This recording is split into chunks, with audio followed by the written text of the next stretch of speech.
It was New Year's morning in Beverly Hills, and the champagne hadn't even lost its fizz when my parents called everyone into the living room for the family gift moment. The marble floors gleamed like ice under the chandelier. My younger sister Vanessa stood in the center, glowing in her silk dress, her hair styled to perfection. I stood by the doorway, clutching my coffee cup still in my wrinkled cardigan from the long drive down from Portland. My mother, Diane Adams, smiled at the crowd of relatives and photographers. "This is the moment we've all been waiting for," she announced, her voice full of rehearsed joy. My father, Edward, lifted a velvet box the size of a small book and handed it to Vanessa with a flourish. When she opened it, the room gasped. Inside was a diamond ring so enormous it looked unreal, like something out of a royal engagement. The press release later called it the $1 billion diamond, a gem meant to represent the Adams family legacy. My father's company, Adams Fine Jewelers, had even hired a PR team to film the reveal. Cameras flashed, people cheered, and my mother dabbed her eyes with a tissue as if witnessing history. Vanessa screamed, covering her mouth. "Dad, are you serious? Oh my God, it's perfect." She turned to the camera, showing off the diamond that sparkled like captured lightning. Her followers online would eat it up. "Our princess deserves nothing but the best, my father," said, his chest puffed out. My mother laughed proudly. "Generations will remember this day. This is what legacy looks like." Then, as if remembering I existed, my father turned to me. He jingled something in his hand, a small keychain. "And Lauren," he said cheerfully, "we didn't forget about you. Something practical for our teacher." He tossed it to me. I caught it instinctively, the cold metal pressing into my palm.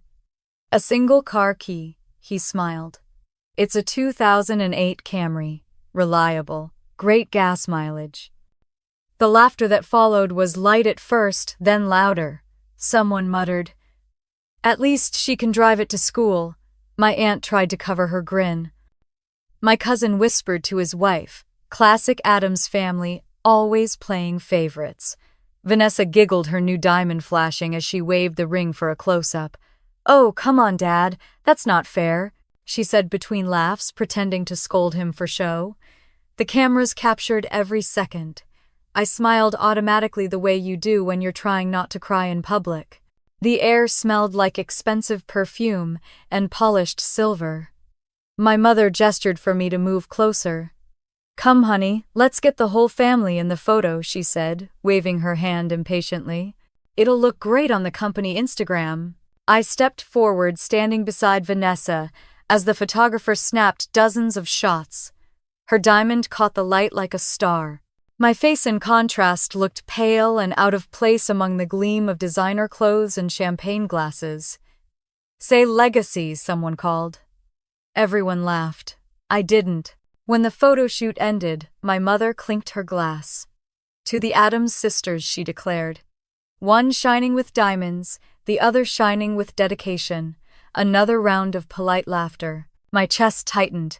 The key in my hand felt heavier than the diamond on Vanessa's finger ever could. Outside, rain began to fall softly against the garage windows. My father opened the door to reveal the Camry. It sat there like a tired old relic among their luxury cars, an outdated silver sedan with dull paint and a missing hubcap. "Still runs great," he said proudly. "We had it cleaned up just for you." I nodded. "Thanks," I whispered. The word came out small, hollow. The photographers had followed us out, still taking pictures of Vanessa posing beside her diamond. My mother directed them like she was shooting a commercial. "Make sure you get the logo in the shot," she barked. As I stood there, holding the car key and watching my family celebrate themselves, something inside me shifted. For years, I had played the role of the quiet, grateful daughter. The responsible one. The teacher. The afterthought. Every Christmas, every birthday, every family event had been a reminder that in the Adams household, there was only room for one star, and it wasn't me. The laughter around me grew faint, replaced by the dull hum of blood rushing in my ears. I looked down at the key, then up at the diamond. My sister was live streaming again, her voice cheerful and shallow. Hashtag family goals, she said, blowing kisses into the camera. Thousands of strangers watching would see perfection. Only I could see the cracks. Lauren, don't look so serious, my mother called out. You're ruining the vibe. I forced another smile. I think I've seen enough, I said quietly. The room fell silent for a heartbeat. My mother frowned. Excuse me, Merry New Year, I said, simply slipping the key into my pocket. Without another word, I turned and walked toward the garage door. The sound of rain outside swallowed the whispers behind me. The cold air hit me as I stepped out. The smell of wet asphalt, the low rumble of thunder, everything felt sharper, realer, cleaner. I got into the Camry, shut the door, and sat for a moment staring at my reflection in the rearview mirror. 33 years old, invisible in my own family. The engine groaned when I turned the key, but eventually caught. I backed out slowly, my tires splashing through puddles as I drove away from the mansion. In the mirror, I saw the crowd still gathered around Vanessa, her diamond glittering under the house lights like a false Sunday. By the time I reached the edge of the city, my hands had stopped shaking. I turned off the radio and drove in silence, the rain tracing long lines down the windshield. My phone buzzed with notifications, family group messages full of photos and emojis. My sister's post already had thousands of likes. New Year, new legacy, number, Adam's diamonds, number, blessed family. I pulled into a small roadside motel just off the highway. The neon sign flickered. I checked in under my own name, something about that felt new. Inside the room, I dropped the key on the table and sank onto the bed, the springs squeaking under my weight. I stared at the beige wallpaper for a long time, then at the reflection of the rain outside. My chest ached not just from the humiliation, but from years of quiet acceptance. My entire life I'd been taught that being good meant being silent, that loyalty meant obedience. But as the thunder rolled in the distance, I realized something. Silence hadn't kept me safe, it had kept me small. I reached into my purse, pulled out an old notebook, and flipped to a blank page. My hand trembled as I wrote the first sentence. How far would you go to stop being invisible? Then beneath it, another. Find out what they're hiding. Outside, the rain intensified, tapping against the window like a metronome. I looked at the car key on the table, the symbol of every dismissal, every second choice, and felt a strange calm. That night I promised myself I wouldn't let them bury me under the word legacy. If there was truth hidden in the Addams family name, I was going to find it. I didn't know then that the old Camry they mocked would soon carry me straight into their secrets. And by the time the next New Year came around, none of us would ever be the same again. The sound of the rain still echoed in my ears when I woke up in the motel room the next morning. The neon sign outside blinked through the curtain, painting faint blue light across the walls. My phone kept buzzing, notifications lighting up the screen like tiny alarms I didn't want to hear. Vanessa's posts were everywhere. Can't believe I got the most insane diamond in the world, number, blessed number, Adam's legacy. I scrolled through the comments, watching strangers worship her life like it was some fairy tale. Your family is goals, one person wrote. That ring is worth more than our entire town, another said. My chest tightened. Every time the word legacy appeared on the screen, it hit me like a slap. Legacy.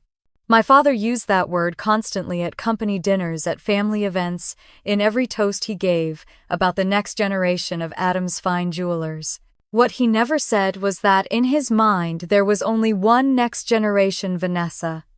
I threw the phone onto the bed and got up. The room smelled faintly of old coffee and damp carpet. I poured myself a cup from the tiny motel coffee maker and sat at the desk, opening my old leather notebook. My handwriting from last night stared back at me. How far would you go to stop being invisible? I traced the sentence with my finger, feeling the ink indent beneath my skin. Outside cars passed on the wet highway, spraying up water. I took a deep breath and wrote again. I'm done being their second choice. Memories started bubbling up uninvited. 18 years old, Vanessa got a sapphire necklace for her birthday, and I got a planner with my initials engraved wrong. 21, my graduation from college. My parents said they couldn't make it because of an international jewelry expo. They sent flowers with a note that read, "Proud of you, sweetheart." The same handwriting that had signed thousands of checks for Vanessa's creative projects. It had always been that way. Vanessa's parties, Vanessa's trips, Vanessa's business ideas. When Grandma Evelyn passed away, they said she'd left everything to the family business. I didn't question it then. I was too tired, too trained to trust them. But now the word legacy wouldn't stop repeating in my mind like an echo I couldn't silence. Around noon, I got a call from Nathan, my coworker back in Portland. "Hey, you made it home safe from Beverly Hills." His voice was cautious, like he already knew something had happened. "Yeah," I said, staring out the window. "Home's a strong word. I'm just somewhere quiet." "You okay? I think I just hit my breaking point, Nate." He was quiet for a second. "You've been hitting that point for years, you just finally noticed." That made me laugh, a short, shaky sound. "Maybe. You ever wake up one day and realize your whole family's story was written without you?" "Every musician in Portland feels that way," he said softly. "But listen, Lauren, you deserve better than being their background character. Maybe it's time you stop letting them decide what you're worth." After we hung up, his words lingered. "Stop letting them decide." I opened my laptop and typed "Adams Fine Jewelers Legacy" into the search bar. The company website came up instantly, glossy, full of polished family portraits. On the About Us page, there was a black and white photo of my grandmother Evelyn Adams smiling in her workshop. Beneath it, a caption, "Founded in 1975 by Evelyn Adams, carried on by her son Edward and granddaughter Vanessa." I blinked. My name wasn't anywhere, not even a mention. Scrolling to the bottom of the page, I saw something else. In small gray letters, "Adams Legacy Trust, a family-owned foundation." I'd never heard of it. A strange chill crawled down my back. Why would there be a trust if everything had gone to the family business, and why was my name erased? I opened my old email account, the one I barely used. There, buried in a folder, was an old message from my great-aunt Lillian sent 5 years ago.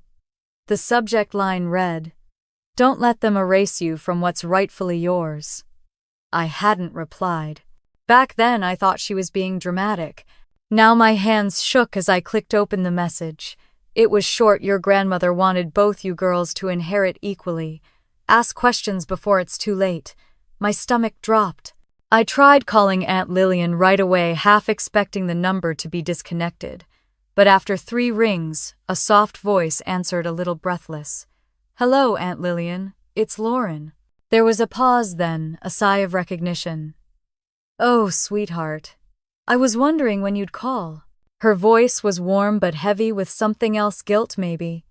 "You've been through a lot, haven't you?" "I'm fine," I said. "But I need to ask you something. You mentioned Grandma's inheritance about a trust. Do you know what happened to it?" Lillian made a small sound like she'd been expecting that question for years. Evelyn was very clear before she passed. She set up something called the Adams Legacy Trust. Half for Vanessa, half for you. But after the funeral, your father told everyone it had been merged into the company accounts. I thought you knew. My pulse hammered in my ears. "No, I didn't." "Then you need to check the probate records," she said firmly. "Union County Court under your grandmother's name.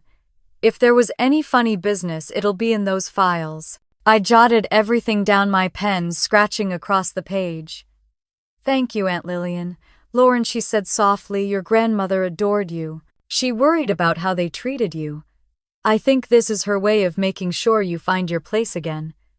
After I hung up, I sat in silence for a long time. The rain had stopped outside, leaving the world gray and slick. I turned on the desk lamp, the yellow glow spilling over the notebook. I wrote a list: contact county probate office, find the lawyer who handled Grandma's estate, request all documents under Adams Legacy Trust. Stop crying, start fighting.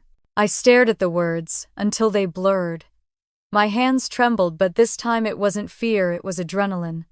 I looked at the car key lying on the nightstand. My parents had thought they were giving me a joke, a hand-me-down reminder of my place in the family. but that key was going to get me exactly where I needed to go. By late afternoon, I had directions pulled up on my phone: the county courthouse in Seattle, 2 hours north.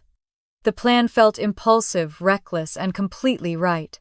Before I left, I paused by the motel window. The sky was pale blue, now streaked with light. My reflection in the glass looked different, tired, yes, but also awake. I whispered to it. They gave me an old Camry to keep me quiet. They forgot I can drive. The highway stretched ahead like a long silver ribbon. The car rattled on the incline, but I didn't care. Every mile felt like a step closer to something I'd been denied my whole life: the truth. Halfway there, my phone buzzed with an unknown number. I hesitated before answering. "Hello, Miss Adams," a woman's voice said. "This is Evelyn Brooks from Brooks & Stone Law Firm. I saw your online inquiry about family estate records. Are you available to meet this week? I think there's something you'll want to see." Her voice was calm, professional, but there was a weight behind it, like she already knew more than she could say over the phone. "Yes," I said, gripping the steering wheel tighter. "I'll come tomorrow." "Good," she replied. "Bring any documents you have. And Lauren, don't tell your family you're coming."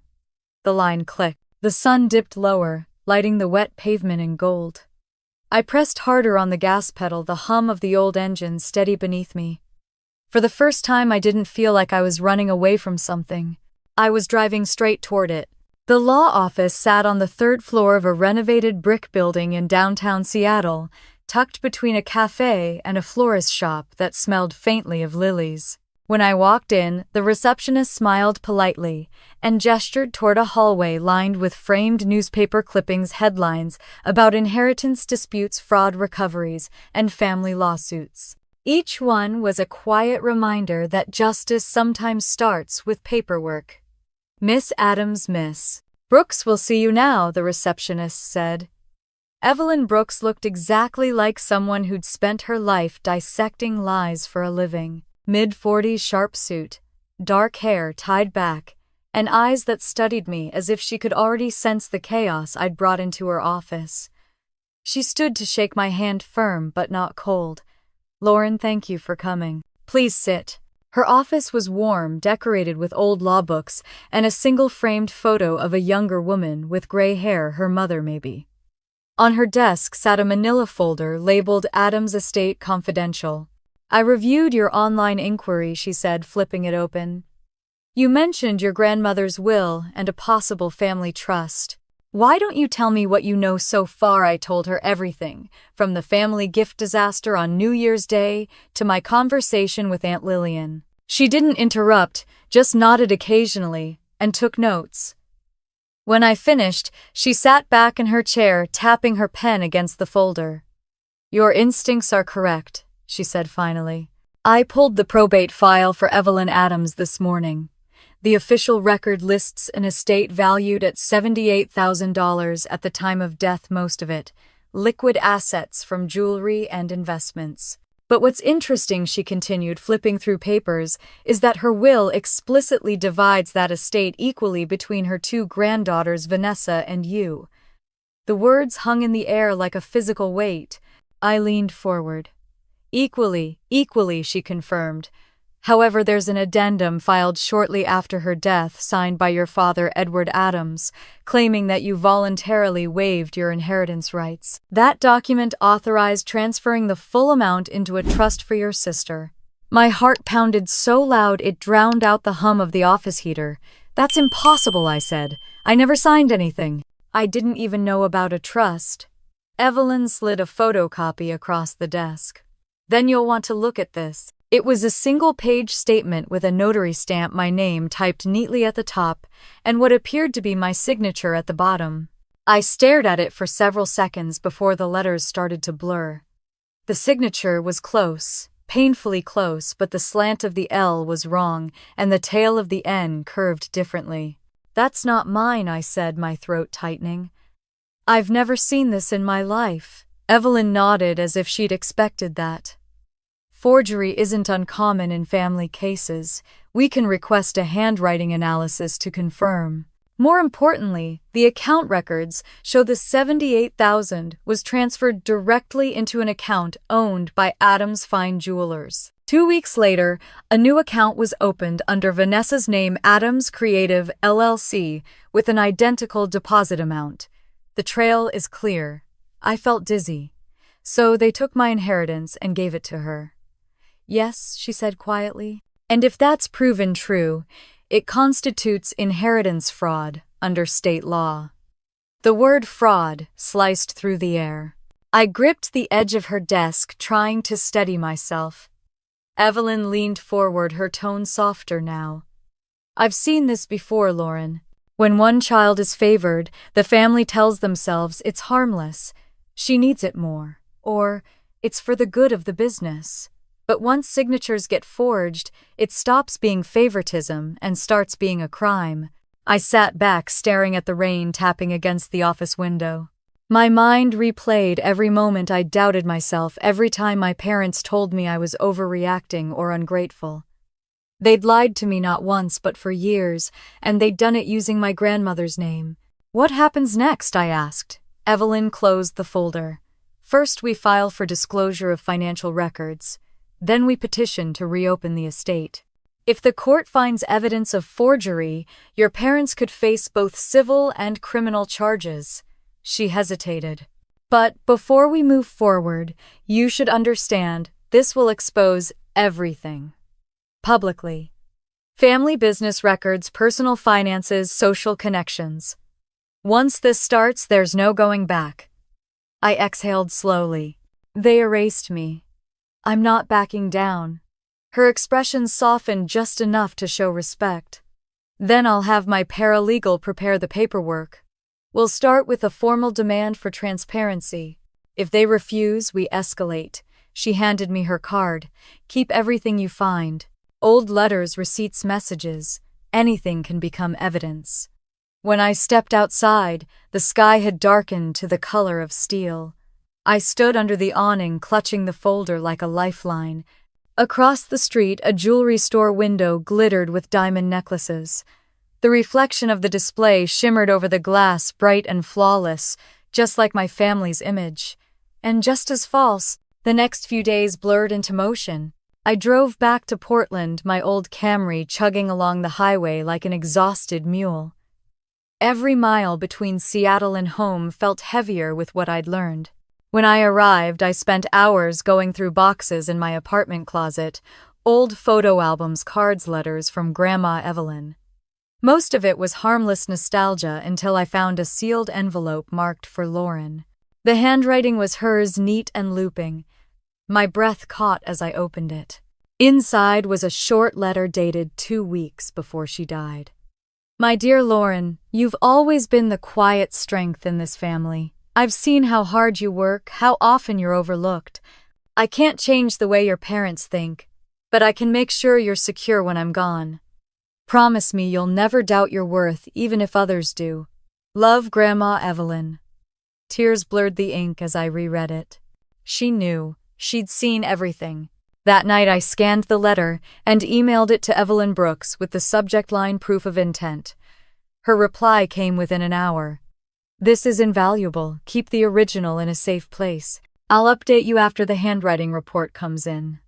Sleep didn't come easy. Every creak in the walls, every hum of traffic outside felt like the house itself whispering secrets. I lay awake, staring at the ceiling, replaying my parents' voices from childhood. You're too sensitive, Lauren. You should be proud of your sister. Family means sacrifice. But sacrifice, I realized, had only ever flowed one way. By morning, my inbox had a new email from Vanessa. The subject line read, "You really want to do this?" Her message was short, almost casual. "Mom and Dad are furious. You're making a mistake. We're family, for God's sake. Let it go before it gets ugly." I stared at the screen, fingers hovering over the keyboard. For years I would have apologized, explained, smoothed things over. But not this time. I typed back one sentence. Family doesn't forge your name and call it love. Then I hit send. For the first time I felt something close to power, not the loud kind my parents wielded, but quiet, grounded certainty. The phone rang a few hours later. It was Evelyn Brooks again. "Lauren," she said, her tone crisp. The handwriting analysis came back. The signature on that waiver definitely forged. I closed my eyes. "Next step," she continued, "we're filing a formal complaint with the probate court. Once they receive notice, your parents will have 30 days to respond." "What happens if they don't?" I asked. "Then the court can order a full audit of their financial records. And if what I suspect is true, it's not just about $78,000 anymore.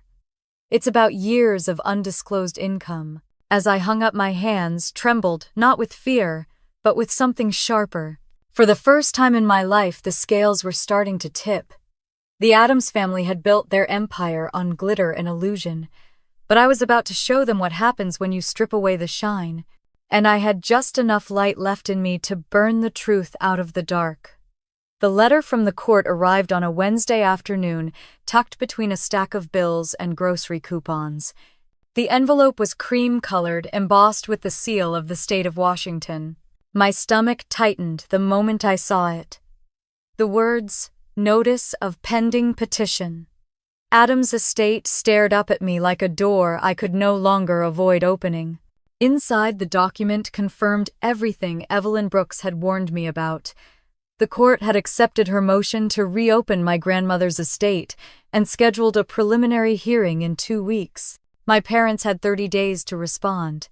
For the first time in years, my name, Lauren Addams, was printed alongside theirs, not as an afterthought, but as an equal party. I sat at my kitchen table for a long time, the envelope open beside my coffee mug. Outside, the rain had stopped, and sunlight streamed through the window. It was strange how normal the day looked, even when your whole life was shifting beneath it. That night, my phone rang. It was Vanessa. Her name flashed across the screen, accompanied by a photo of us from years ago, arms around each other, smiling on a family trip that now felt like fiction. I hesitated, then answered. "Lauren," she said without preamble, "you actually filed it." Her voice was sharp, brittle at the edges. "Yes." A long exhale. "Mom's a wreck. Dad hasn't slept in 2 days. "Do you have any idea what you've done?" "I know exactly what I've done," I said quietly. "I asked for what's mine." "This isn't just about you," she snapped. "You're dragging our entire family name through the mud. Do you think the press won't find out Dad's company? Our reputation." "Your company," I interrupted. "Your reputation. You're the one they built it for." There was silence on the line, heavy and electric. When she spoke again, her voice trembled between anger and fear. "You're going to destroy everything." I stared at the rain starting again outside my window. "No," I said. "I'm going to expose what's already broken." She hung up. That night I dreamed of my grandmother's face, gentle eyes behind her glasses, the faint smell of lilac perfume. In the dream, she sat at her old workbench polishing a diamond, whispering, "Don't let them dull your shine." The next morning I woke with that sentence echoing in my mind. By the end of the week, the story had broken. Someone, probably one of my parents' PR contacts, had leaked the court filing to the local business journal. The headline read, "Jewelry Empire Faces Family Rift Over Inheritance Dispute." Underneath was a photo from New Year's Day, Vanessa, flashing the infamous diamond ring, me in the background, holding the Camry key. I closed the laptop, nausea rising in my throat. My phone buzzed, nonstop texts from coworkers, curious acquaintances, even an old college friend who messaged, "You're trending, girl, hope you're okay." When I got to school the next morning, Principal Martinez pulled me aside. "Lauren, if you need time off, we'll understand," he said gently. "This must be hard." "I appreciate that," I said, trying to keep my voice steady. "But teaching's the only thing that still feels normal." He nodded. "Just remember, you don't owe anyone your silence anymore." That sentence stuck with me all day. After class, I met Evelyn Brooks at a cafe near the courthouse. She had her usual calm composure, flipping through a binder full of notes. "They've retained a high-profile defense firm out of LA," she said. "It means they're worried." "Good," I said. However, she continued, their attorney is claiming the transfer of inheritance funds was an internal family decision, nothing illegal. They're arguing your grandmother wanted her wealth used for business continuity. She wanted equality, I said. She wrote it herself. Evelyn nodded. And we'll prove that. But they're going to fight dirty. Be ready for emotional pressure, guilt, public narratives. As if on cue, my phone buzzed with a text from my mother. Can we meet, just us? No lawyers, I showed Evelyn. She sighed. Classic. They'll try to manipulate your emotions. You don't have to meet her. But I did. Not because I trusted her, but because I needed to look her in the eye. We met 2 days later at a small restaurant in downtown Portland. She arrived wrapped in a cream coat, sunglasses on, despite the cloudy weather. The waitress brought her tea she didn't drink. Lauren, she began, voice soft and trembling. This lawsuit. It's tearing your father apart. I folded my hands. Then he should have thought of that before forging my signature. Her eyes filled with tears. He didn't mean harm. You know your sister's company was struggling. We just wanted to help her get started. With my money, I said flatly. Your grandmother would have wanted, don't I cut her off? Don't use her name to justify theft. The silence stretched until the clatter of dishes from another table filled it. You've always been so cold, she whispered. So unforgiving. I laughed softly. You taught me that forgiveness was earned. Maybe it's your turn to learn it.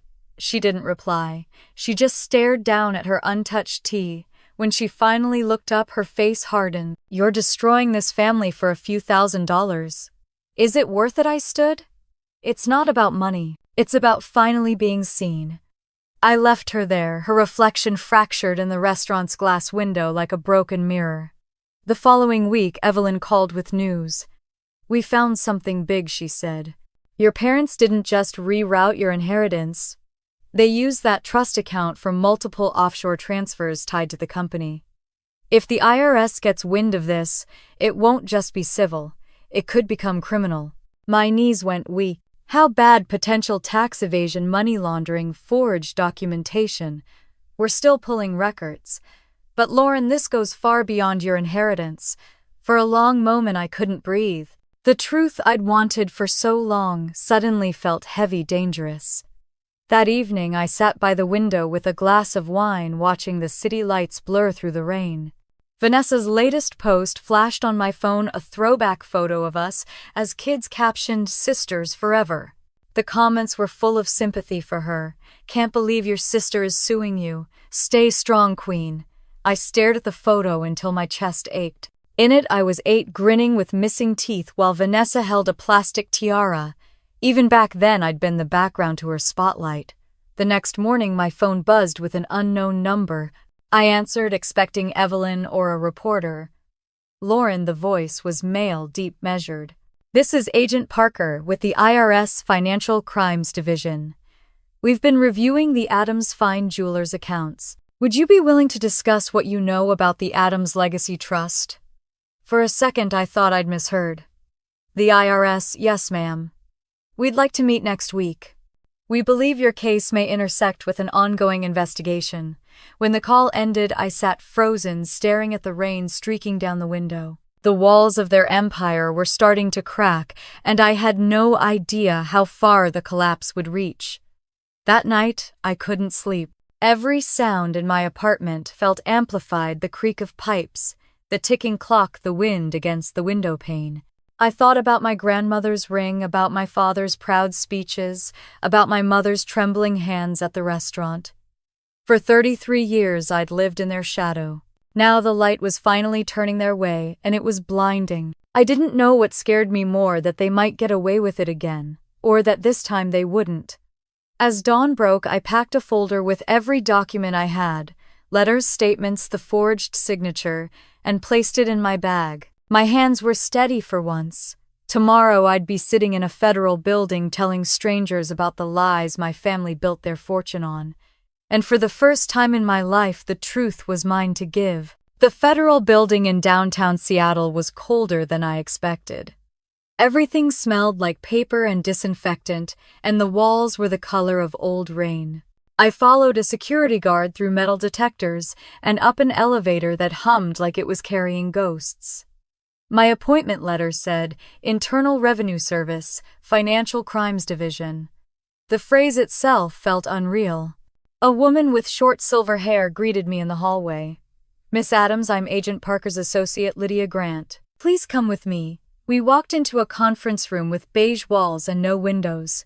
There was a long table, a pot of coffee, and a tape recorder already running. Two men sat across from me, Agent Parker, tall with wire-rimmed glasses, and another investigator named Moreno, younger, sharper, the kind of person who noticed everything. Thank you for coming in, Parker said, his voice calm but precise. We're reviewing several irregularities in the Adams Fine Jewelers' financial statements. We understand you filed a civil complaint regarding your grandmother's estate. I nodded. Yes, my attorney filed it 2 weeks ago. Good. We'd like you to walk us through what you know particularly about the Adams Legacy Trust and any family accounts you were aware of. So I told them. From the forged signature to the transfer of funds from my conversation with Aunt Lillian to the letter I'd found in my grandmother's handwriting. Moreno took notes quietly while Parker asked follow-up questions. When I handed over photocopies of the documents, Parker slipped on gloves.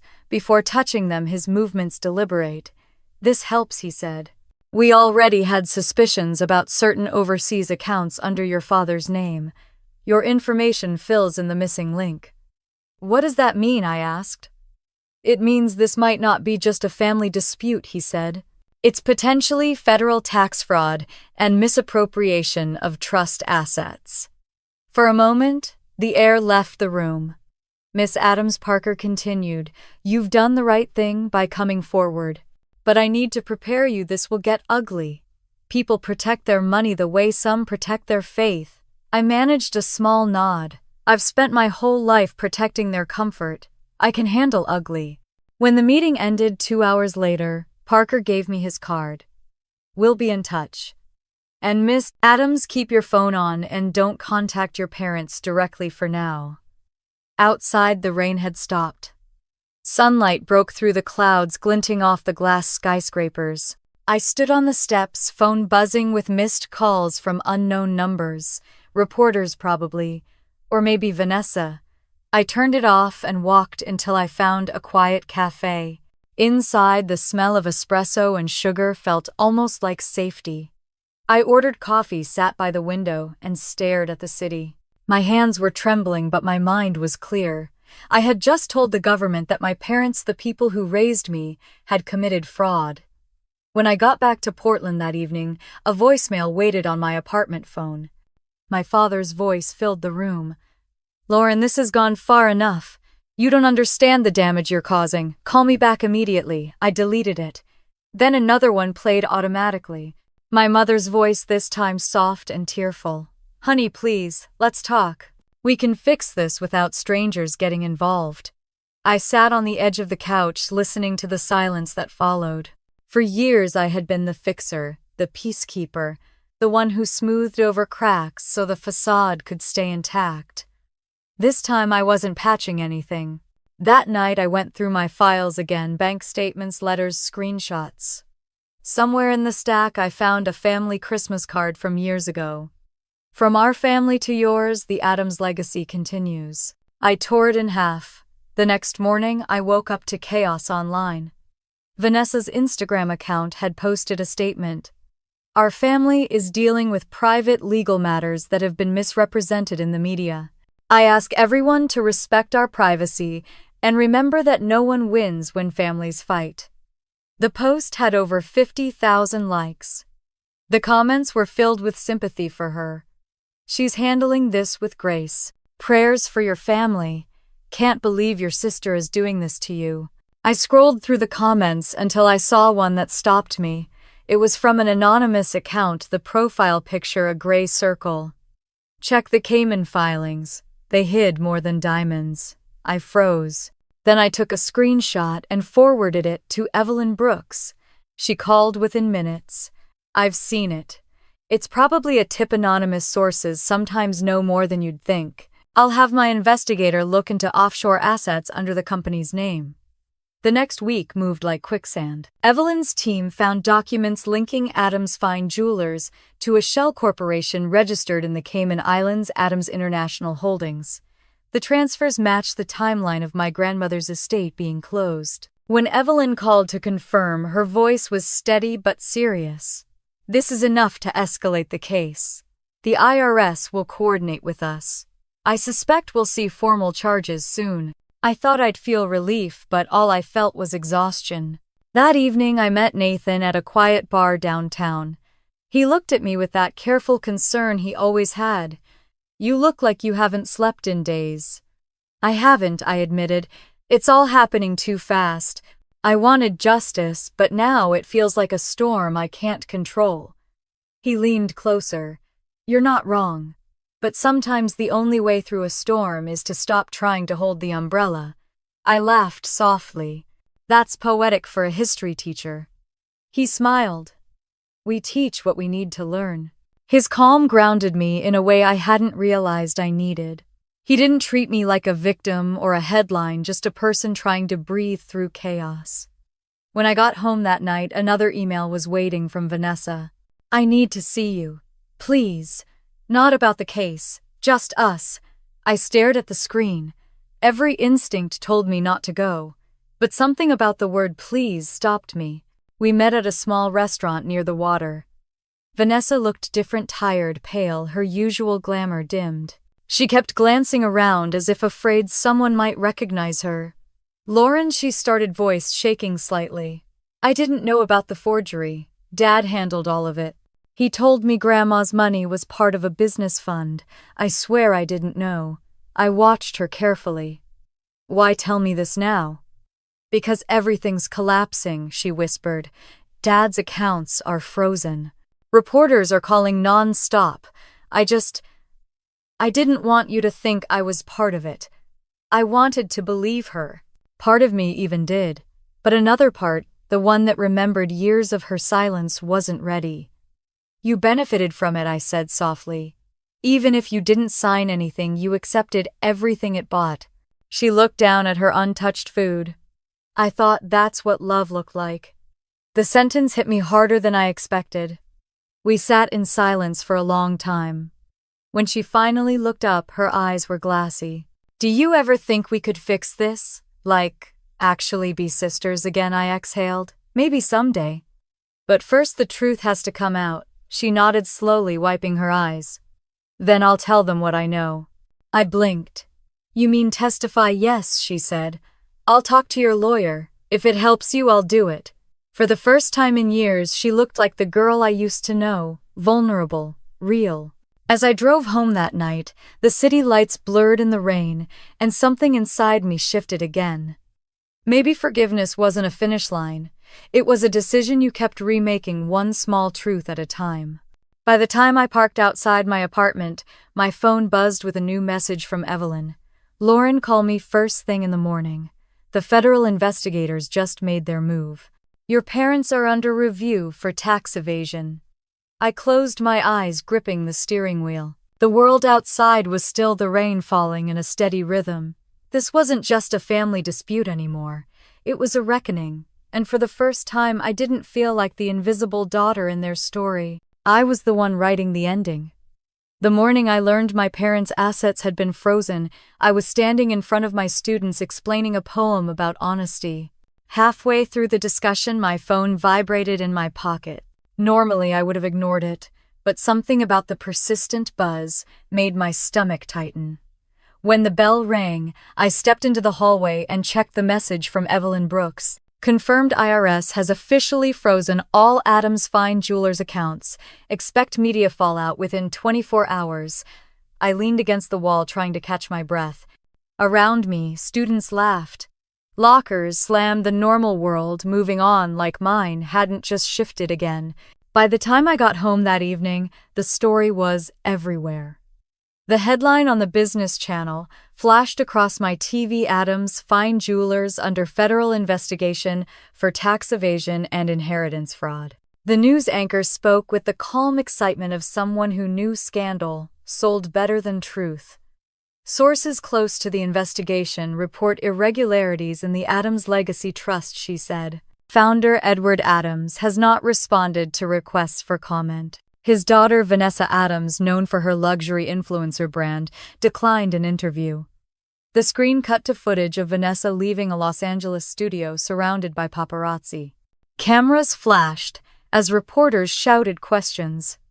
Vanessa, did your family steal from your sister? Is it true your company was funded by fraud? She didn't answer. She just kept walking her diamond earrings, catching the light, her face pale and tight. I turned off the TV and sat in silence. There was no joy in it, no satisfaction, just a hollow ache where vindication should have been. The next day, Evelyn called. "Lauren, we've got confirmation of something major," she said. "The IRS traced multiple offshore transfers. Your father moved nearly $5 million through shell accounts. Some were labeled as marketing expenses, others as legacy payments. It's fraud, no question." I swallowed hard. What happens now? They'll begin interviews with witnesses and family members. You'll likely be called to testify as part of the civil case. Vanessa's cooperation could help reduce the damage, but it won't save them. I thought of my father sitting in his office, surrounded by awards and framed magazine articles about the man who redefined diamonds. The image didn't fit anymore. Later that night, I got a text from Vanessa. "It's bad, Lauren. Reporters are camping outside the house. Dad's furious. Mom barely leaves her room. I think he's blaming me for talking to you." "Did you tell him you're helping the investigators?" I typed back.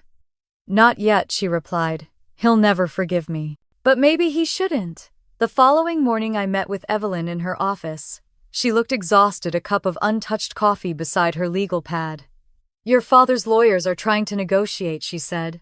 "They're offering partial restitution in exchange for reduced charges. But the IRS isn't buying it. Too many forged documents." "Will they go to prison?" I asked quietly. "If the prosecution moves forward, yes. Tax fraud carries mandatory penalties. Best case, they lose the company and serve probation. Worst case, they face time." I stared at the desk. "They always said the business was our legacy. Now it's our evidence." Evelyn's expression softened. "You didn't destroy them, Lauren. They did that themselves." Outside, the rain had stopped, leaving the city washed clean but gray. I drove to the waterfront afterward, parking where I could see the water. The air smelled like salt and rust. My reflection in the car window looked older than I remembered, worn but steady. That evening, I received an email from the school board. My students' parents had seen the news, and the administration wanted to ensure the situation at home wouldn't affect my work. I replied politely, assuring them that my personal life didn't interfere with my teaching. Still, the email stung. In every part of my life, my family's name had become a shadow I couldn't escape. Vanessa called that night. Her voice was raw. "They're shutting down the company," she said. "Dad's been yelling for hours. Mom's crying nonstop. The PR team quit. It's over, Lauren." There was a long silence between us. "I never wanted this," I said finally. "I know," she whispered. "But maybe it's the only way any of us get free." 3 days later, the first round of indictments hit the press. My father's face filled every news site, headlines about fraud, deception, betrayal. Diane Adams, vice president and family figurehead, was listed as a secondary defendant. The story spread like wildfire, each outlet adding its own speculation. My phone rang constantly. Reporters left voicemails offering money for interviews. Former co-workers emailed saying they always suspected something. Strangers sent messages calling me brave, others calling me greedy. I stopped checking altogether. Then, on Friday evening, Evelyn called with an update that made my hands shake. "Lauren, your parents' defense team just filed a counterclaim," she said. "They're accusing you of defamation and malicious intent." I laughed, disbelieving. "They forged my signature and stole my inheritance, and now I'm the villain." "They're desperate," she said. "It's a scare tactic. Don't engage. Let the evidence speak." I hung up and sat on the floor, back against the couch, staring at the ceiling. For years I had bent myself into shapes to fit their version of family. Now they were twisting the story again, painting me as the ungrateful daughter who betrayed her blood. But this time I wasn't alone. Vanessa went public 2 days later. She posted a video on her social media page. No makeup, no lighting, just her sitting in her living room. "I've stayed silent for too long," she began. "My sister Lauren didn't lie. What she said about the inheritance is true. I was given money that wasn't mine, and I let it happen. I'm sorry." Within hours, the video had millions of views. The comments shifted sympathy, tilting toward her honesty. Headlines followed: "Vanessa Adams breaks silence. My sister was right." I watched it alone in my apartment, tears stinging my eyes. It wasn't forgiveness, not yet, but it was the first crack of sunlight through years of darkness. That same night, my father called. I didn't answer, but his voicemail came through anyway. "Lauren," he said, voice low and strained, "you've ruined this family. Everything I built, you tore it apart. I hope you're proud." I listened once, then deleted it. The following morning, I met Vanessa for coffee in a quiet corner of the city. She looked fragile but freer somehow. "They won't forgive me," she said softly. "Maybe they shouldn't," I replied. She nodded. "Evelyn said they'll probably lose the house. The IRS is seizing assets next week." I sipped my coffee, letting the bitter taste ground me. "We all lost something in this, Vanessa. But at least now we can stop pretending." She looked at me for a long moment, then smiled faintly. "You're stronger than I ever was." "No," I said. "I just stopped being afraid." That night, when I got home, I opened the box of old photos I'd hidden away years ago. Pictures of holidays, birthdays, the same polished smiles repeating through time. I pulled out one of my grandmother, her hands covered in polishing dust, her eyes kind. I set it on the table beside a single candle. "I did it, Grandma," I whispered. "I found the truth." The flame flickered, catching the light against the glass frame, and for the first time in months, I let myself cry, not from anger, but from release. Somewhere across the city, reporters would still be chasing headlines, lawyers still arguing numbers. But here in the quiet of my apartment, the storm had finally started to pass. And though I knew the hardest part was still ahead, I also knew this: I would never let them write me out of my own story again. The envelope from the IRS arrived on a gray Tuesday morning, thick enough to bend the edges of my mailbox. My name was printed beside my parents' in bold black letters. Federal Investigation Notification, Adams Fine Jewelers and Associated Trusts. For a moment I just stood there in the drizzle, the world strangely still, as if it were waiting for my reaction. Inside my apartment, the air felt too small for what I was holding. I tore it open and scanned the first page. My parents, the company, and all connected family trusts were under official criminal investigation for inheritance fraud and tax evasion. A line near the bottom caught my eye: primary witnesses identified. Lauren Adams and Vanessa Adams. The phone rang almost immediately. It was Evelyn Brooks. "I assume you've seen it," she said without preamble. "I have." "Then, you know what this means. The IRS is officially involved. This isn't just civil anymore, it's federal." I sank into a chair, the paper trembling in my hands. "What happens next? You and Vanessa will be called in for interviews with agents Delgado and Price. They're sharp, fair, but thorough. You'll need to be ready for anything." I nodded, though she couldn't see it. "I'm ready." The next day, Vanessa and I sat side by side in a sterile federal conference room in Seattle. The blinds were closed, and the fluorescent lights cast everything in flat, merciless white. Across from us sat two agents: Delgado, calm and deliberate, and Price, younger, with the kind of focus that made you sit straighter. "Thank you both for coming."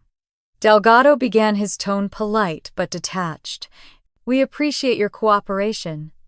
"Miss Adams," he looked at me, "you initiated the civil claim that led us here. We'll start with you." I explained everything: the forged documents, the hidden accounts, the false signature, and the letter from my grandmother. When I finished, Delgado nodded to Price, who slid a folder across the table. Inside were bank records, wire transfers, and statements filled with numbers that made my head spin. These, Delgado said, are transactions from an account labeled Adams Legacy Trust. 15 transfers over 3 years totaling $4.8 million. The money was routed through offshore corporations in the Cayman Islands and Monaco. Vanessa's hand shot to her mouth. Oh my God, Price continued, flipping a page. One transfer is listed as purchase of promotional diamond assets, another as business continuity funding. But the trail ends in a personal account under Vanessa Adams Creative LLC. My sister's eyes widened. That's my business account, she whispered. Dad said those were sponsorship advances, marketing funds. I didn't know they came from Grandma's trust. Delgado leaned forward. We believe your father used the trust to funnel money into the company and your personal brand, disguising it as business investment. That's both inheritance and tax fraud. The words hung between us like thunder. Vanessa's voice cracked. He said it was all legal. I reached for her hand under the table. For once, she didn't pull away. After 2 hours of questioning, the agents thanked us for our cooperation. As we stood to leave, Delgado's tone softened slightly. For what it's worth, Miss Adams, you did the right thing coming forward. Most people never do. Outside, the air felt raw, sharp against my lungs. Vanessa walked beside me, silent, her heels clicking on the concrete. When we reached the street, she stopped. They're going to charge him, aren't they? Probably, I said quietly. She nodded, eyes glistening. Then I'll testify he can't keep lying his way out of this. That night, the first national article dropped. IRS targets Adams family in cross-border diamond fraud probe. My father's face filled the screen, stoic, expensive, untouchable. The article detailed every revelation, every number, every lie. It mentioned Vanessa's cooperation, my lawsuit, and our grandmother's will. By morning, the story had exploded. At school, I caught whispers in the hallway. A few students had seen the news. That's Miss Adams, one of them said.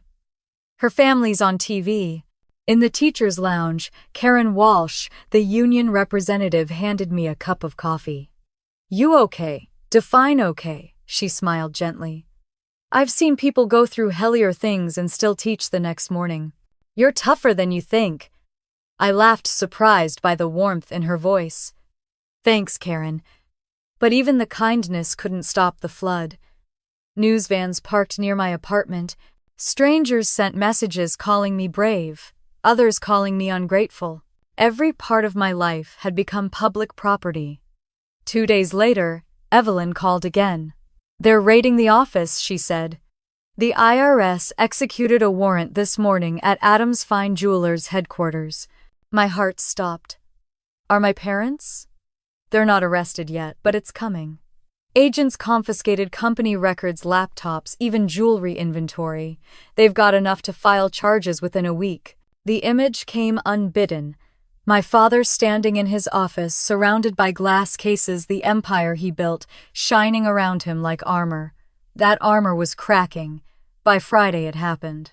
My parents' mugshots flashed on every news outlet. Edward and Diane Adams charged with tax evasion, wire fraud, and trust embezzlement.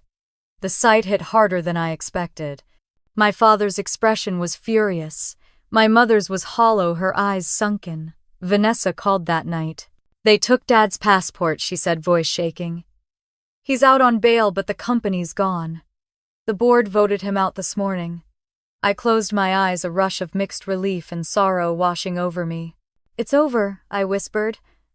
No, she said softly. It's just beginning. By the weekend, reporters surrounded their house. Neighbors who once praised my parents now crossed the street to avoid them. Their country club revoked their membership, citing ethical concerns. My father's friends stopped calling. The family that had once represented elegance and success was now a headline about deceit. Sunday evening, Evelyn called with the final update. Lauren, the Department of Justice will be filing formal charges next week. They'll need you and Vanessa as witnesses. And the IRS is pressing for restitution, every penny back plus penalties. I sat in silence for a moment. They'll lose everything. Yes, she said quietly. But so will you if you don't learn to let go of what they took emotionally. Money isn't the whole wound. Her words hit me harder than the numbers ever could.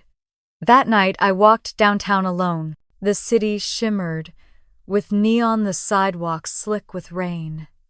I passed a jewelry store window, rows of diamonds glittering under bright lights. For a moment I just stood there watching the reflections, cold, dazzling, perfect illusions.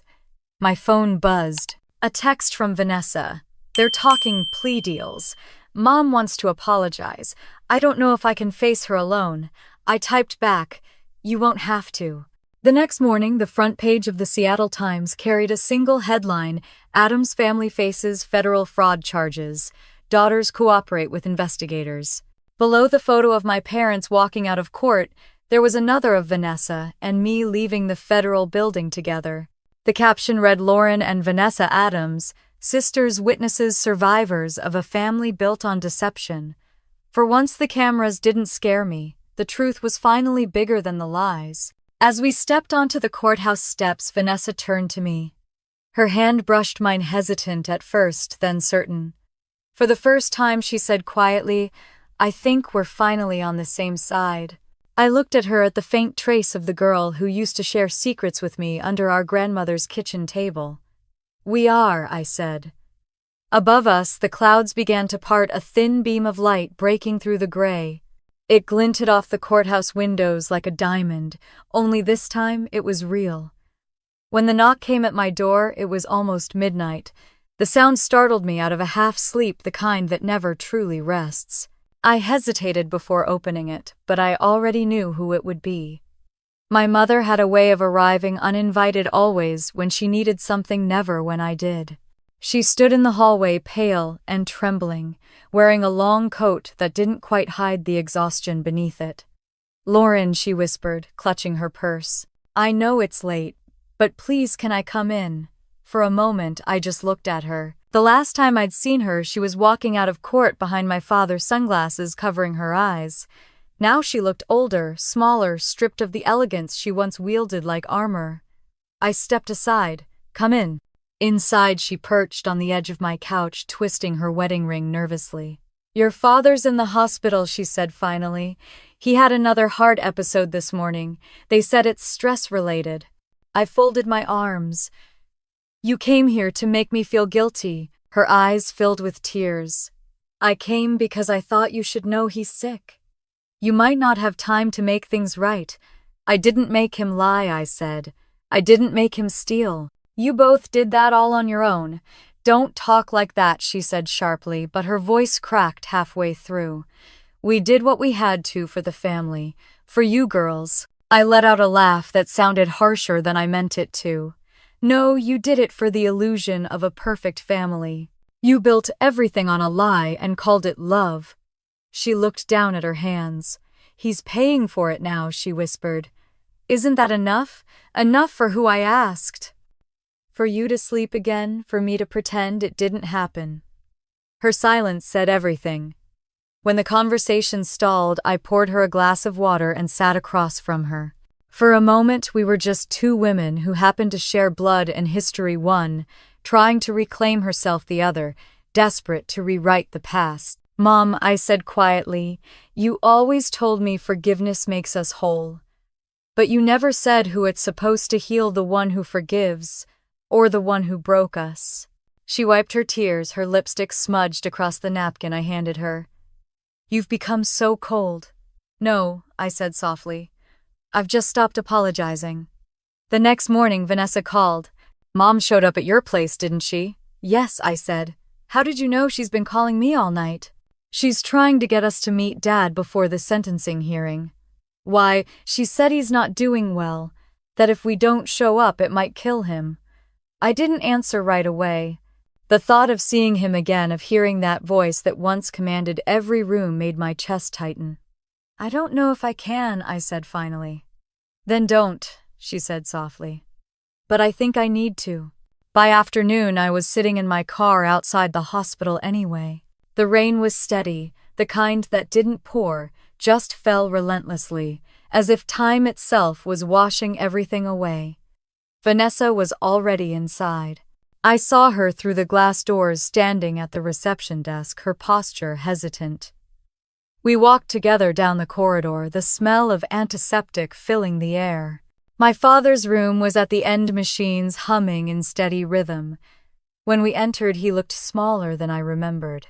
The man who once strutted through boardrooms and banquets now lay pale and tired, an oxygen tube running beneath his nose. "Lauren," he said weakly when he saw me. His voice was rough, but still carried that edge of command. "I didn't think you'd come."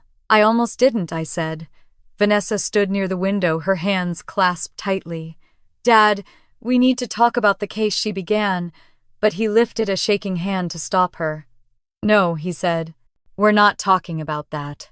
This family has been humiliated enough." I took a slow breath. The humiliation didn't come from the truth, Dad. It came from the lies. He turned his head toward me, his expression flickering between anger and regret. "You think you're righteous," he said. "You've destroyed everything I built." "What you built was never real," I replied. "You built it on Grandma's money, on my name, on falsified documents. It's not my fault it collapsed." He coughed, wincing from the effort. My mother rushed to his side, pressing a hand to his arm. "Edward, please don't upset yourself." He looked back at me, eyes sharp again. "You could stop this. You could tell them you forgive us, that you don't want to testify. That's all it would take." I felt my pulse in my throat. "You forged my signature and stole from your own mother's will. You let Mom stand by while you turned your daughters into pawns. And you still think I owe you silence." His voice rose hoarse but forceful. "Family loyalty means something." "It used to," I said, "until you turned it into blackmail." The monitor beside him beeped faster. My mother shot me a look of panic. "Please," she said, "stop. He's not well." I stepped back, the air thick with everything unspoken. "I'm not here to hurt him," I said quietly. "But I won't lie for him either." Vanessa took my arm gently. "Let's go," she whispered. We walked out into the hallway without looking back. Outside, the hospital lobby was filled with reporters. Cameras flashed, questions flew. "Ms. Adams, are you attending the sentencing next week? Do you blame your father for the fraud? Have you forgiven your parents?" I didn't answer. Vanessa held her head high. As we walked through the crowd, the two of us side by side. It struck me then how strange it felt to be united, not as victims of our parents, but as survivors of them. Later that night, I sat in my apartment, the rain tapping the windows again.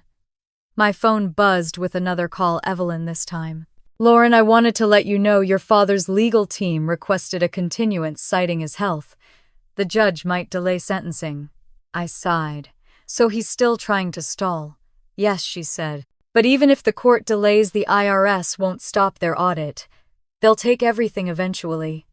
"What about my mother? She's negotiating a plea deal. Probation in exchange for full cooperation." I closed my eyes. "Of course she is." Lauren, Evelyn said gently, "You've already won the legal battle. Now you have to decide what to do with the emotional one." Her words followed me long after the call ended. A week later, I got a message from the hospital. My father had been discharged early against medical advice. He'd insisted on going home, refusing further treatment. The nurse said he kept repeating the same line, "I won't die in shame." The day before sentencing, Vanessa called. "He wants to see us again," she said quietly. "Mom says it might be his last chance." I looked out the window at the fading light. The city was drenched in orange and gold, beautiful and temporary. "Then go," I said. "If you need closure, go." But I said everything I needed to. "Will you regret it?" she asked. "No," I said after a long pause. "I already mourned him a long time ago." That night, I dreamt of my grandmother again. She stood in her workshop holding a small diamond under the light. "You can't polish something that refuses to face the truth," she said softly. "Sometimes you just have to let it dull." When I woke, I knew what she meant. Forgiveness wasn't about making them whole, it was about freeing myself from the weight of their ruin. And as the first light of morning broke through the clouds, I felt something I hadn't felt in years. Not peace exactly, but release. The kind that comes when you stop expecting redemption from people who never wanted to earn it. The verdict came on a quiet Monday morning. The courtroom smelled faintly of old wood and anxiety, and I could feel every heartbeat echo in my ribs. My parents sat across the aisle, their lawyers whispering in hushed tones. Vanessa was beside me, her hand clenched around a folded tissue, her nails trembling against the fabric. The judge cleared his throat. In the matter of the state versus Edward and Diane Adams, this court finds sufficient evidence of inheritance fraud and tax evasion. The defendants will pay full restitution of $78,000 to Lauren Adams plus interest and legal costs. Additional penalties will be handled by the Internal Revenue Service. The gavel struck a single sharp sound that split the air. For a moment I couldn't move. It wasn't victory, not in the way I thought it would be. There were no cheers, no relief, just stillness. My mother's eyes filled with tears. My father sat motionless, jaw tight, staring straight ahead. He looked smaller than I'd ever seen him, like the weight of his own lies had finally crushed him. Outside, reporters swarmed the courthouse steps. Cameras flashed, microphones waved, voices shouted questions I couldn't answer. Vanessa and I pushed through them silent. For once, the chaos around us felt far away. Back home, I set the court documents on my kitchen counter and just stared at them. Evelyn called an hour later. "It's over," she said. "You did it." I leaned against the counter, staring at the rain-streaked window. "Then why do I feel so empty?" "Because justice doesn't erase pain," she said gently. "It just gives it a name." That night, I opened a box I hadn't touched in years, photos from childhood birthdays, report cards, old letters. I found one of Grandma Evelyn in her workshop, her glasses slipping down her nose as she worked under a bright lamp. I traced her smile with my thumb and whispered, "We made it right." The next morning I drove the Camry my father once gave me, the practical gift, the symbol of my invisibility, to a used car lot outside town. The salesman looked it over with a practiced smile. "She's got some years on her," he said, "but she's still solid. You sure you want to sell?" I handed him the keys. "Yeah," I said. "I'm done driving other people's expectations." As I walked away, the sound of the engine fading behind me, I realized I didn't need anything shiny to prove my worth. I just needed space to breathe. A few days later, Nathan met me for coffee. He'd been the quiet constant through all of it, steady, patient, never asking for more than I could give. So he said, leaning forward, "What's next for you, Miss Adams?" "I don't know," I admitted. "For the first time, I don't have a plan. And that actually feels okay." He smiled. "That's the best kind of freedom." We walked along the river afterward, the winter air crisp, the water reflecting streaks of silver light. For the first time in years, I didn't feel like I was running away from something. I was just moving forward. By spring, the Adams name had become a cautionary tale in the jewelry industry. My father's business license was suspended permanently. My parents sold the Beverly Hills house and moved to a small apartment outside Santa Monica. My mother took a job managing a dental office. My father, stripped of his titles and pride, worked part-time as a bookkeeper. Vanessa rebuilt her life too. She started a small business called True North Jewelry, selling handcrafted pieces with ethically sourced stones. When her first article came out, From Fraud to Forgiveness, Reclaiming Authentic Craftsmanship, I felt something close to pride. She sent me a bracelet from her first collection, a simple silver band with one small diamond at the center. The card attached read, "Real, not perfect. Like us." At school, life returned to a rhythm I hadn't realized I missed. My students were kind in their teenage way, curious, respectful, occasionally whispering questions they thought I couldn't hear. One afternoon, after a class on symbolism in literature, a student lingered behind. "Adams," she said shyly, "is it true that your family was, in the news?" I smiled faintly. "Yes. But what matters more is what we learn from it." She nodded. "You're kind of amazing for still showing up." Her words stayed with me longer than she probably imagined. By summer, Evelyn invited me to a small education conference in Seattle. "They want you to speak about integrity and resilience," she said over the phone. I think you'd be perfect for it. I laughed softly. I'm not a motivational speaker. You're a teacher, she replied. That's the same thing. Standing on that stage a month later, I looked out at the audience, teachers, social workers, students. My palms were sweaty, my heart racing. But when I started to speak, the words flowed easily. I grew up believing silence was love, I said. That loyalty meant never asking questions even when something felt wrong. But silence only protects the wrong people. The truth might cost you everything, but it's still worth it. When I finished, the applause felt like an exhale I'd been holding for years. Afterward, a woman in her 50s approached me. I'm dealing with something similar, she said quietly. My brothers hid our inheritance after our father died. I thought about letting it go, but now, maybe I won't. I squeezed her hand. Whatever you do, make sure it's for peace, not revenge. Driving home that evening, I stopped at the beach just outside Portland. The sunset spilled gold over the water, and I thought of Grandma again, the way she'd said diamonds only reflect light. They don't create it. I took a small velvet pouch from my purse and pulled out the tiny diamond that had once been part of her collection, the one Evelyn found among the court evidence and returned to me. I held it up to the fading sunlight. It shimmered clean and quiet. This one's mine, I whispered. Weeks later, Vanessa invited me to her shop's opening event. It was small, intimate, filled with local artists and customers. She wore simple clothes, her makeup minimal. Gone was the influencer facade. She looked like herself for the first time in years. Do you remember what Dad used to say? She asked as we stood near the display. Legacy is what you leave behind. I smiled. He was half right. Legacy is what you build when you finally stop pretending. She laughed, and for the first time the sound didn't carry pain. By fall, my promotion at school came through assistant principal. The letter of congratulations from the district felt like the universe finally whispering, "See, you were enough all along." I moved into a small townhouse closer to the coast. Every evening, I'd sit by the window watching the light fade over the water.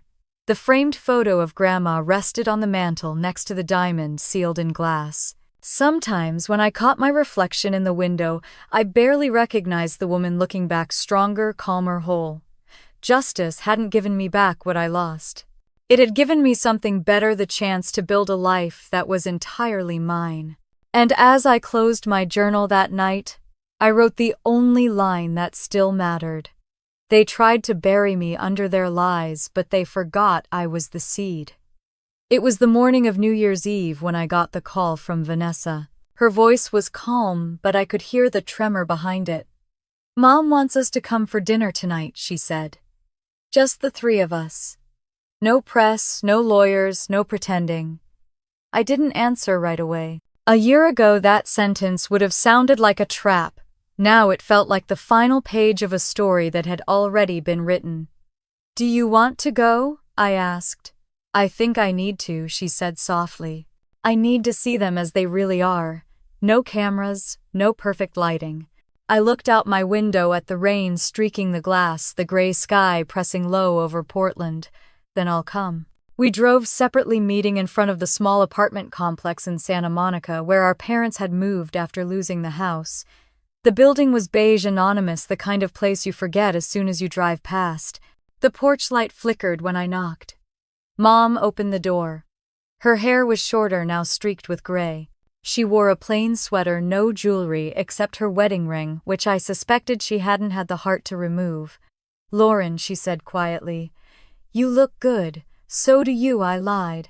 The apartment smelled like reheated takeout and lemon cleaner. The furniture was mismatched, the air heavy with silence. Dad sat at the table, thinner than I remembered, his once polished posture now slouched. He didn't look up when I entered. We sat down to a dinner that felt more like a negotiation than a meal. Vanessa tried to make small talk about her new jewelry line, about work, about life. Mom nodded, forcing smiles, while Dad picked at his food like he couldn't taste it. Halfway through the meal, Mom finally spoke. Your father and I wanted to say thank you for coming. We know things can't go back to how they were. That's true, I said, my tone even. She exhaled, wringing her napkin. I think about it every day, what we did. The lies, the favoritism, the way we let money mean more than family.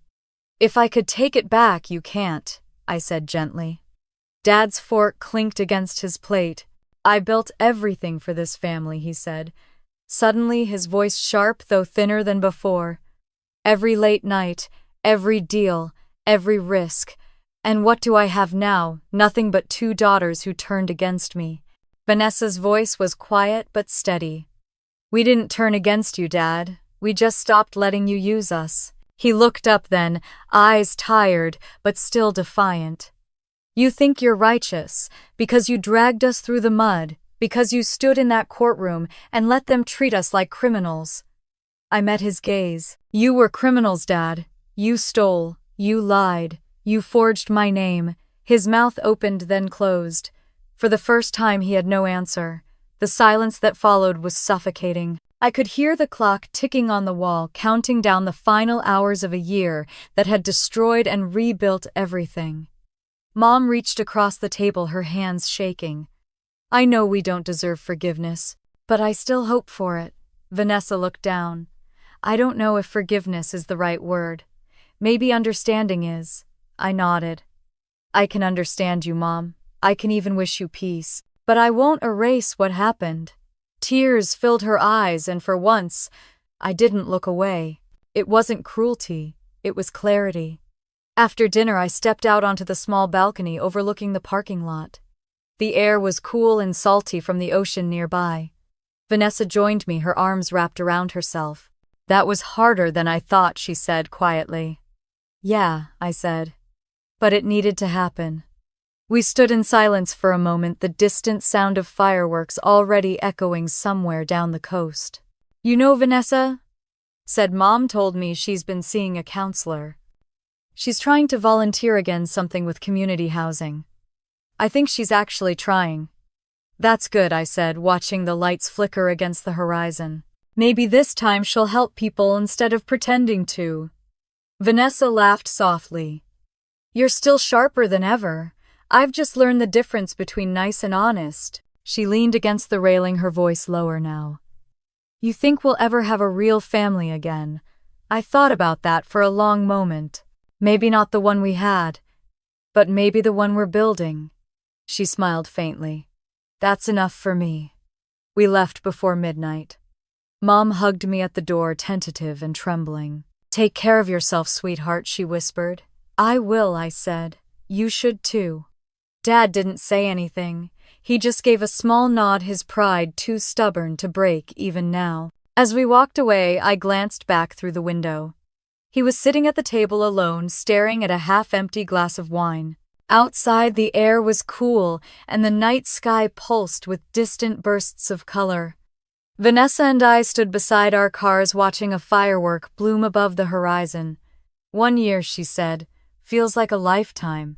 It was, I said, and it's finally ours. When I got home, the city was quiet. My apartment was warm and filled with soft light.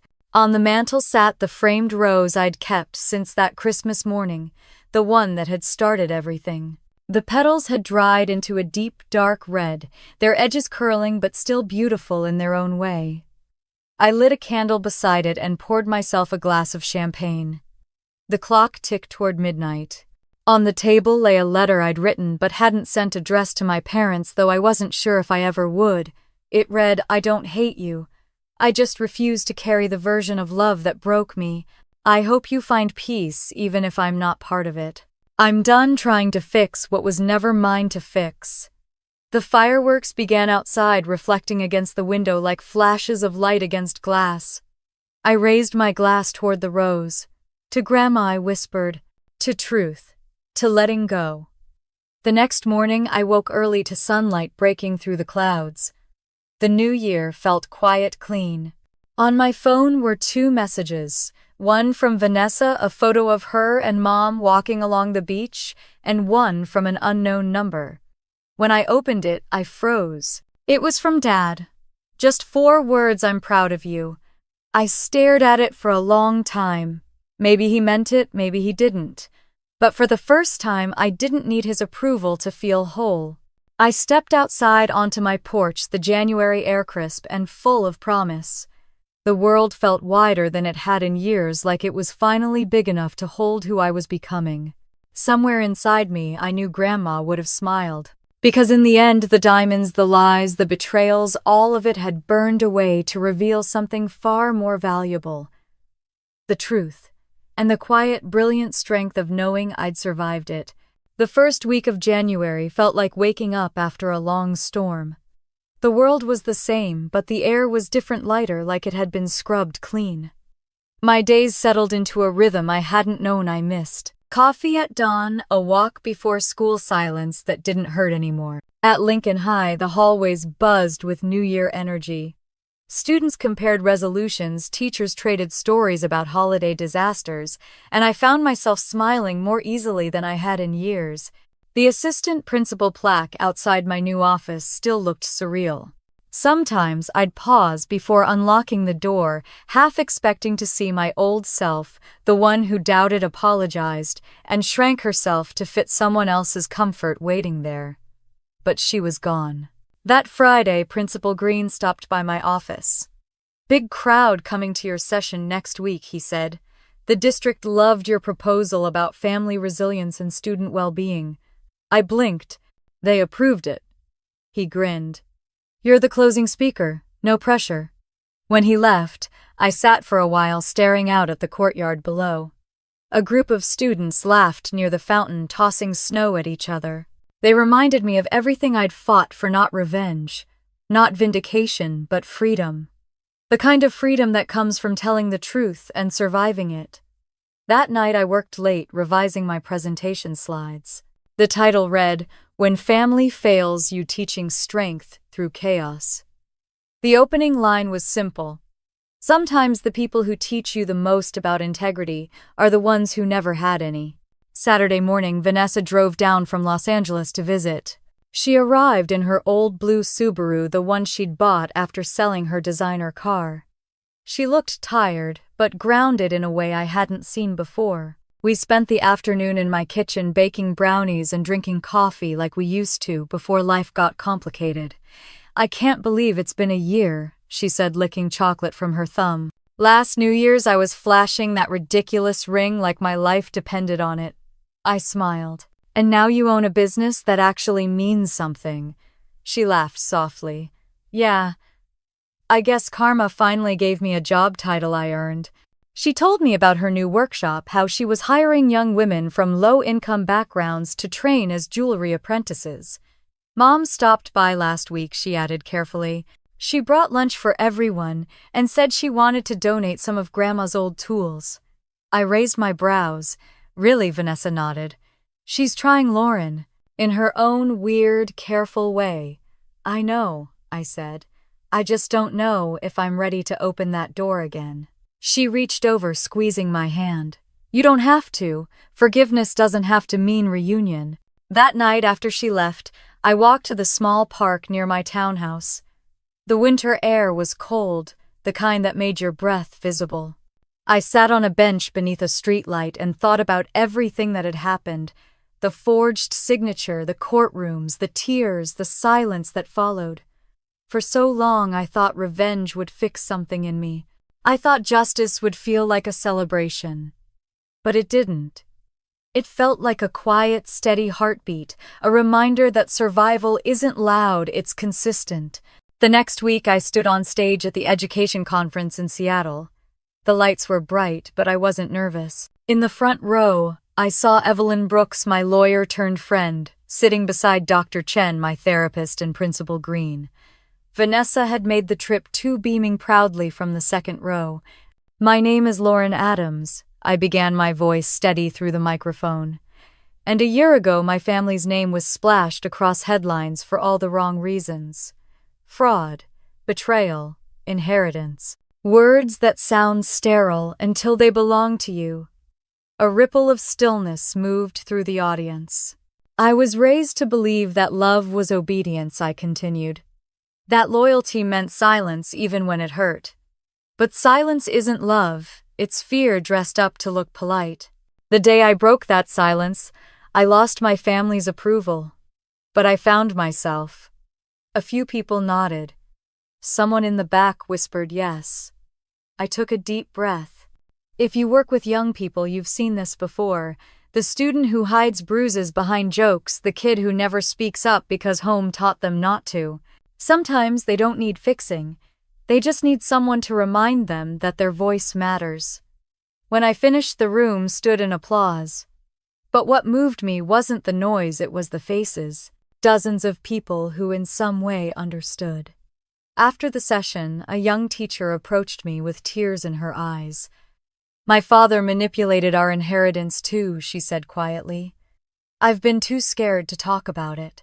Hearing you today, it helps. I hugged her, feeling a strange full-circle ache. You don't have to carry their shame, I said. It's not yours. That night back at the hotel, I stood by the window overlooking the city. Rain streaked down the glass, the lights below blurring into gold. I thought of Grandma Evelyn again, her voice soft but certain. You can't polish something that refuses to face the light. I finally understood what she meant. 2 weeks later, a small envelope arrived in my mailbox. The handwriting was familiar Mom's. Inside was a single card. Dear Lauren, it read, I know I can't undo what we did. But I want you to know I see you now. I see the woman you've become and I'm proud of you. Love, Mom. No demands, no excuses, just words, honest ones. I placed the card beside the framed rose on my mantel. The petals had deepened to almost burgundy over the year, fragile but still intact like me. That evening I called Vanessa. Mom wrote to me, I said. She did. Vanessa's voice softened. What did she say? She sees me. There was a pause. Then quietly, that's all you ever wanted. Yeah, I said. It was. In March, Vanessa invited me to speak at her shop's community event. It was called Reclaimed Light. Dozens of women shared their stories of betrayal, rebuilding, and redemption. When it was my turn, I spoke about finding strength in truth. When I finished, Vanessa handed me a small velvet box. Inside was a pendant, a tiny diamond set in silver, simple and brilliant. This one's from Grandma's last collection, she said. I had it reset. Thought it should belong to the one person who carried her light the longest. I held it in my hand, the metal warm from her touch. Thank you, I whispered. She smiled. Happy anniversary, Lauren. 1 year since everything changed. Driving home that night, I realized she was right. It had been a year since the day the old version of me finally broke open. A year since I stopped being the family's second choice and became my own first one. When I got home, I stood in front of the mirror, the pendant catching the glow of the lamp. It wasn't just jewelry, it was a promise. A reminder that I'd survived the fire and come out forged, not burned. The world outside my window shimmered with rain, each droplet catching light before it fell. I thought about every woman who'd been silenced, every daughter who'd been told she was too much or not enough. And I smiled. Because I had been both, and still, somehow I was here. If you're listening to this story, maybe you felt it too, the weight of being overlooked, underestimated, or betrayed by the people who should have protected you. Maybe you've learned like I did that healing isn't about revenge. It's about reclamation.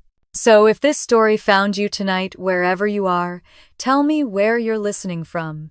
Share it if it reminded you that your worth was never up for debate. And remember this, when they try to bury you in silence, bloom anyway. Because sometimes the quietest revenge is living a life that doesn't need their approval at all.